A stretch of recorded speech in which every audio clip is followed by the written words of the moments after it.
Es ist Montag, der 29. Juni.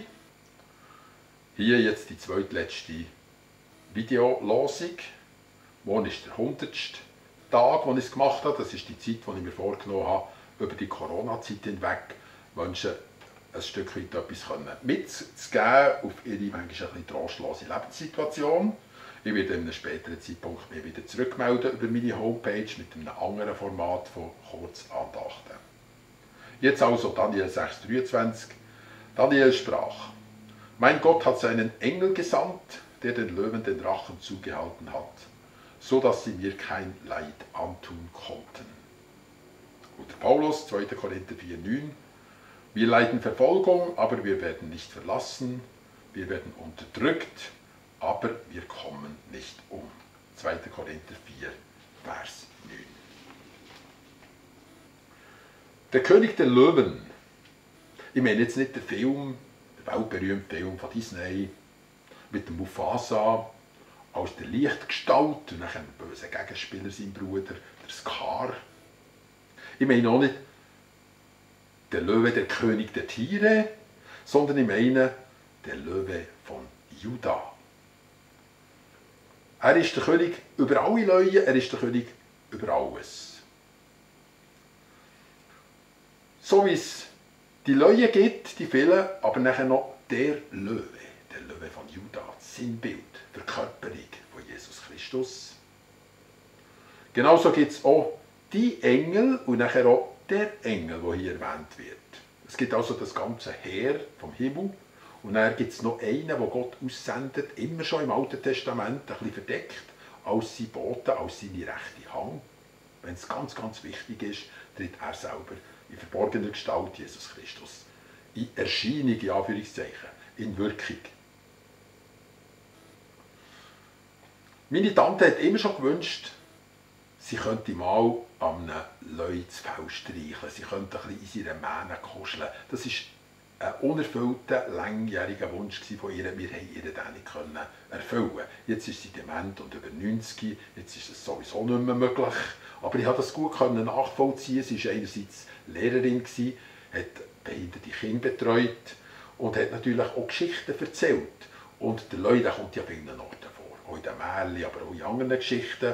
Vielleicht hat sie sogar den Löwe von Narnia kennt, der Aslan, das weiß ich nicht so genau. Und auf der anderen Seite ist sie als die jüngste von 3 Schwestern und überhaupt in einem grossen Geschwisterkreis ein bisschen die zerbrechliche und unterlegene gewesen. Und man kann sich gut vorstellen, dass das Gefühl von Kraft, das Gefühl von Geborgenheit, von Schutz ihr sehr viel hätte bedeutet, wenn sie das mal können, richtig neben einem Löwe sein. Gott hat solche Sinnbilder gewählt, er hat sie in die Schöpfung eingepflanzt. Das ist kein Zufall. Das ist nicht im Nachhinein, dass er denkt, oh, mein Sohn, der gleicht jetzt gewiss noch den Löwen, die ich da vor Jahren und Jahrhunderten und Jahrtausend Mal erschaffen habe. Also ist er jetzt der König der Löwen. Also ist er der Löwe von Juda. Nein, er hat immer schon gewusst, für seinen Sohn gibt es 2 Bilder. Für den Heiligen Geist nachher der Taube, aber für Jesus gibt es das Lamm. Das hat Johannes bestätigt bei der Taufe, das Lamm Gottes, das die Sünde der Welt trägt. Er, der sanftmütig kommt, er, der eigentlich wehrlos kommt, er, der als Opfertier kommt. Gegenüber den Menschen ist er im Fleisch als Mensch nie als Löwe auftreten, obschon ihm manchmal angesichts der Pharisäer, die die Leute so missbräuchlich haben behandelt, oft der Kragen geplatzt ist. Aber er hat sich immer zurücknehmen. Er hat gewusst, so gewinne ich den Kampf nicht. Aber gegenüber der Macht der Finsternis war er immer der Sieger gewesen. Es war sofort klar gewesen, kaum ist er irgendwo auftreten. Er hat eben nicht gegen Fleisch und Blut gekämpft, wie man sagt, sondern gegen die Sünde im Mensch und gegen die finstere Macht. Im Gericht wird er dann schlussendlich der Löwe sein, der Löwe von Juda. Die Lammeszeit wird dann vorbei sein. Auf das komme ich noch kurz. Die Schlange ist der Gegenspieler, auch hier ein Tier, auch hier eine Verkörperung auf eine Art, insbesondere weil sie ja ihre Beine verloren hat im Paradies und auf dem Bauch muss kriechen. Gott hat sie buchstäblich auf die Erde geworfen. Das steht dann auch später auch wieder in der Offenbarung. Er wurde auf die Erde geworfen und hat sich dort müssen vom Staub ernähren, das heisst von den Sünden und Schwachheiten der Menschen. Die drei, Lamm, Leu, Schlange, repräsentieren die Heilsgeschichte in ihren groben Zügen. Die Stunde der Schlange ist gerade die erste. Kaum im Paradies wird der Mensch schon mit ihr konfrontiert, sie verführt ihn. Und folgt davon eben, wie gesagt, sie muss auf dem Bauch kriechen. Und verliert eigentlich schlussendlich ihren Platz im Himmel, definitiv. Das bestätigt nachher auch das Kapitel 12 in der Offenbarung. Von jetzt an ist die Zeit der Lämmer. Eigentlich werden sie zur Schlachtbank geführt, getrieben. Der Ankläger ist immer hinterher. Er wird sie sogar anklagen im Gericht. Ausser eben, und eigentlich haben sie schon verloren, ausser eben, das Lamm tritt ein für alle Lämmer und ersetzt sie und übernimmt das Gericht, übernimmt die Anklage, übernimmt alle Schuld. So können die vielen Lämmer am Leben bleiben. Die Schlange selber macht ihn zur Schlange. Das ist etwas Typisches in der finsteren Welt. Das, was man selber ist, auf die anderen projizieren. Jesus hat gesagt, wie der Mose die Schlange in der Wüste erhöht hat, so muss ich am Kreuz erhöht werden. Alles Schlechte hat man ihm angehängt. Ihm hat man zum Fluch von seiner Generation gemacht, zum Spott von allen Leuten. Man hat das Angesicht vor ihm versteckt. Man hat gesagt, etwas so Elends, ein solcher Mensch. Hinweg mit dem.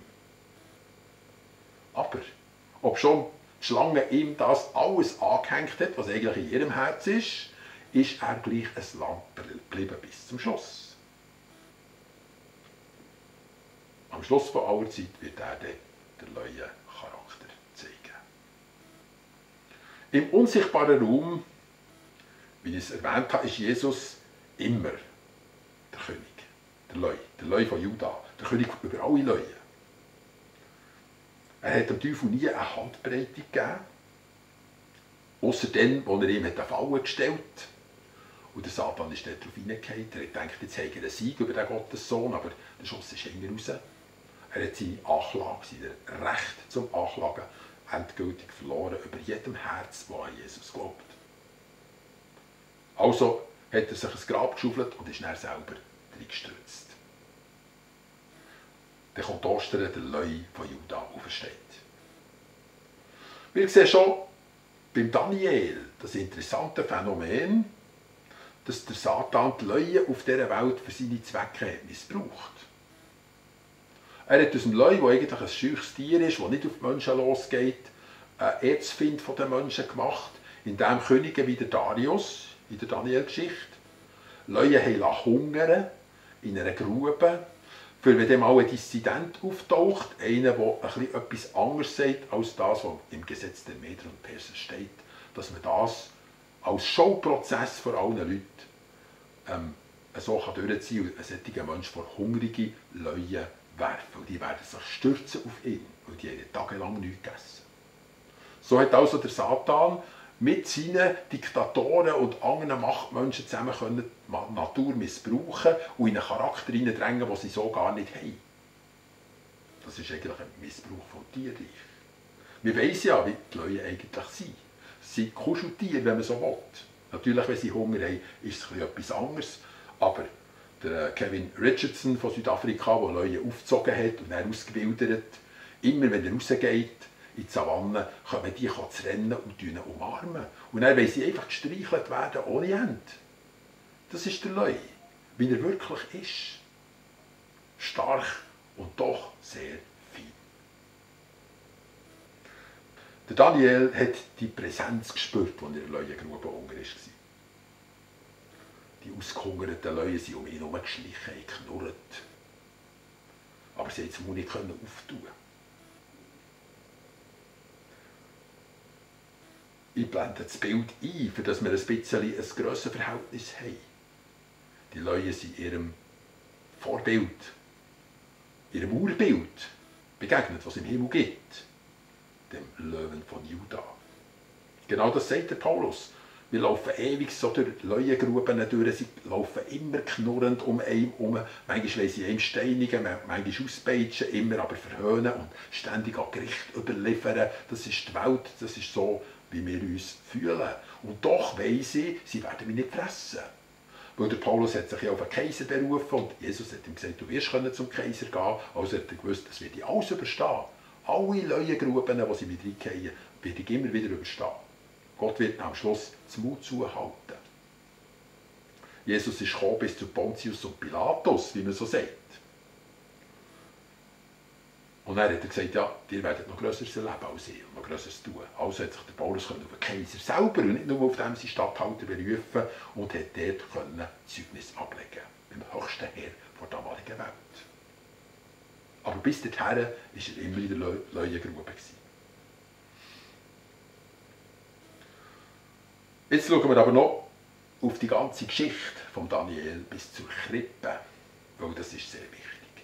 Ein paar Sachen muss man sich einfach vor Augen halten. Am Daniel seine Geschichte ist nicht eine Sonntagsschulgeschichte.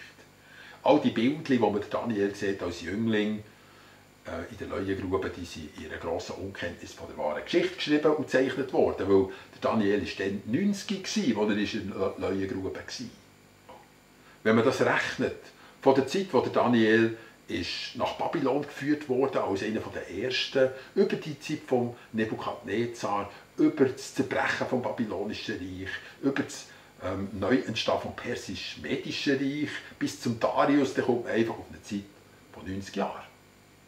Der uralt gelehrt, der noch der alte Laden kennt hat, sogar noch die Zeit von Babylon, das ist unglaublich. Er, der zum eisernen Bestand hat gehört, von diesen Grossreich dort, der alles kennt hat von früher, der in der ganzen Zeit ein Gelehrter war, er ist jetzt noch am Schluss, am Höhepunkt von seiner Karriere angelangt. Nicht nur ist er ein Weiser in Babel oder eben nachher in Persien, sondern er ist ja jetzt noch der die Leuengrube hat überstanden. Etwas, was nie ein Mensch hätte können. Und etwas, was auch nie geschehen ist und etwas, was sicher nie mehr so wird geschehen. Jetzt haben sie gewusst, am Daniel seine Lehre ist beglaubigt. Weil am Daniel sein Gott ist der lebendige Gott. Persien hat das gewusst. Keine Zeitung, wo das nicht ist erschienen. Keine Fernsehsendung, wo man das nicht ausgestrahlt hat. Alle haben von dem geredet. Und die Leute sind zum Daniel geströmt, am 90-jährigen alten Greis. Und wollten die jüdische Lehre kennen. Das ist nicht eine Sonntagsschulgeschichte, habe ich gesagt, sondern das ist eine Weltgeschichte. Und der Daniel hat ihnen erklärt, auf was warten wir eigentlich? Wir warten auf einen Samen von der Frau. Es ist ein epischer Kampf, der ist immer noch am Laufen. Zwischen der Finsternis, der Samen der Schlange und dem Samen von der Frau, der uns und die Welt wird erlösen. Darauf warten wir. Und jetzt hat es einfach interessierte Zuhörer gehabt. Er hat gesagt, Samen der Frau. Das gibt es ja nicht. Der Mann hat den Samen, die Frau empfängt ihn. Es ist die Jungfrauengeburt. Aus dieser Jungfrauengeburt, wo der Mensch sich in die Menschheit einmischen will, direkt ein Teil werden von unserer Geschichte, wird der Held hervorgehen, der Erlöser der Menschheit. Einer, der schon weit fortgeschritten war in dieser persischen Philosophie, hat das Element Begierung aufgenommen und denkt, das muss irgendwie so sein am Schluss. Er hat zwar nicht alles verstanden und er hat sehr vieles missverstanden und hat eigentlich eine eigene Religion daraus gemacht und hat sich nachher, als Daniel gestorben ist, selber als Same der Frau bezeichnet. Der Name heisst auf Persisch, auf Altpersisch Zarathustra, der Same der Frau. Also sprach Zarathustra, wir kennen es von Friedrich Nietzsche. Das war eine Verbauhornung natürlich von dieser Lehre, aber im Kern haben sie gewusst, es gibt so ein Phänomen. Und weil Perser und alle anderen mesopotamischen Kulturen immer zum Sternenhimmel haben aufgeschaut und dort haben so wie Lokalitäten geschafft für alle Ereignisse, die werden kommen, so Gestirnsbilder, die die Sachen haben verkörpert, wie ein Bilderbuch am Himmel, haben sie gesagt, da und da haben wir eben die Jungfrau. Das Bild von der Jungfrau. Und wenn dort wie eine Geburt wird entstehen, dann wissen wir nachher, am Daniel seine Aussagen erfüllen sich. 4 Jahrhunderte später passiert genau das. Und Perser haben es nicht vergessen. Wir haben seinen Stern gesehen. Sie wussten, der Samen von der Frau ist erschienen. Und so haben sie sich auf den Weg gemacht und sie haben irgendwie verstanden, dass sie dort anhalten müssen, wo der Stern bleibt stehen. Das ist dann wiederum eine Geschichte. Der Werner Papke, der selber ein Astronom war und gleichzeitig Altertumsforscher für den Nahen Osten, hat das Buch über die Weihnachtsgeschichte geschrieben, wo man das alles genau nachlesen kann. Hoch interessant. Professor Dr. Werner Papke. Und da merkt man nachher, sie sind zurückgekommen mit dem alten Erbe, das haben sie immer schon gehört, immer schon gewusst. Und jetzt hat es sich vor ihnen erfüllt, quasi vor laufender Kamera. Sie finden ihn dort, sanftmütiger König, aber es ist der den Samen von der Schlange wird zu brechen. Und aus Dankbarkeit, dass jetzt der Retter gekommen ist, haben sie ihm die ganzen Geschenke gebracht.